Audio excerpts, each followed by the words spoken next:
안녕하세요. 오늘은 윈도우 10의 가상 데스크톱을 소개해 드릴게요. 가상 데스크톱을 활용하면 단축키로 화면을 바꾸면서 강의할 수 있어요. 예를 들어 PPT에서 동영상을 열어둔 화면에 갔다가 다시 인터넷 창에 갔다가 이렇게 여유분의 바탕화면을 활용하는 게 가상 데스크톱이라는 기능인데요. 단축키 하나만 눌러서 화면을 이동할 수 있기 때문에 온라인 강의에서 화면 공유할 때 좋고요. 모니터가 하나여도 화면 여러 개를 쓸 수 있기 때문에 업무도 좀 더 효율적으로 할 수 있어요. 지금 동영상, PPT, 인터넷 창을 열어놨어요. 이 상태에서 가상 데스크톱 추가를 해볼게요. 작업 표시줄 왼쪽 끝에 보시면 작업 보기 라는 아이콘이 있어요. 작업 보기를 클릭하거나 단축키 윈도우 탭을 눌러주시면 이쪽에 동영상, PPT, 인터넷 창이 표시되죠. 여기에서 왼쪽 위에 있는 새 데스크톱을 클릭하면 바탕화면을 추가할 수 있어요. 바탕화면은 메모리가 허락하는 한도 내에서 거의 무한대로 추가할 수 있는데요.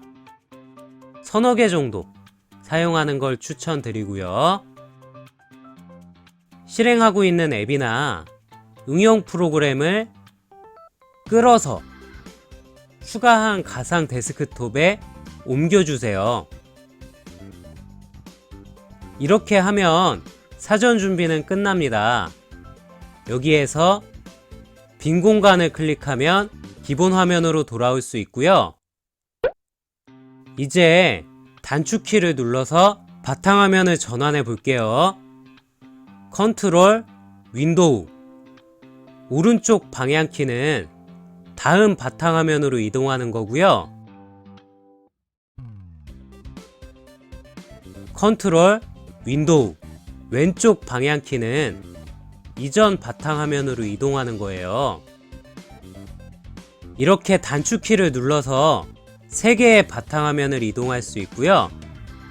아까 바탕화면을 추가할 때 새 데스크톱을 클릭했잖아요. 이렇게 하지 않아도 단축키를 누르면 바로 바탕화면을 만들 수가 있어요. 바탕화면 생성하는 단축키는 컨트롤, 윈도우, D입니다. 여기에서 특정 바탕화면을 종료하는 방법은 작업 보기에서 종료할 바탕화면에 마우스를 가져가면 X 표시가 떠요. 이걸 눌러주시면 되고요.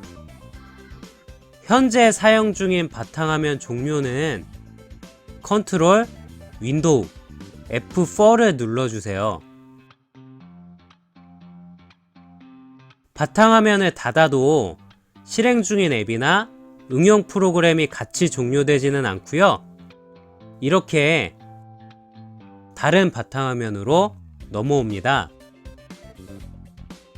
지금까지 윈도우 10에서 가상 데스크톱 활용하는 방법을 알아봤습니다.